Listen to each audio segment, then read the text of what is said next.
Законското решение за лекарска дејност ја скара докторската фела.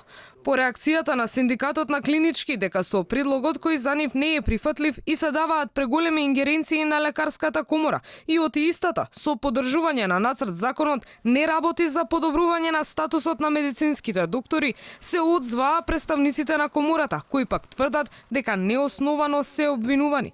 Оттаму велат дека го поддржуваат носењето на законот за лекарска дејност, но дале забелешки за оние делови што не им се допаѓаат.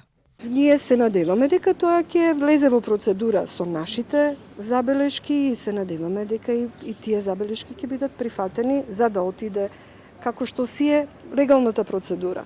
Пред пратениците на Комисија за здравство, пред пратениците во влада, све онака како што си е легален пат. Ако некој има можност да по институционален пат реагира, зашто тоа да не го направи? Претходно, од синдикатот во изјава за Алфа посочија дека законското решение за лекарска дејност е препишана верзија од претходните закони и оти не е направен никаков напор за да се подобри статусот на лекарите.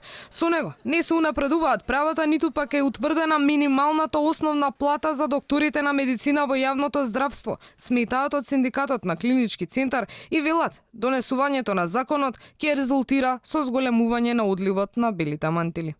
Ќе продолжи одливот со поголем интензитет.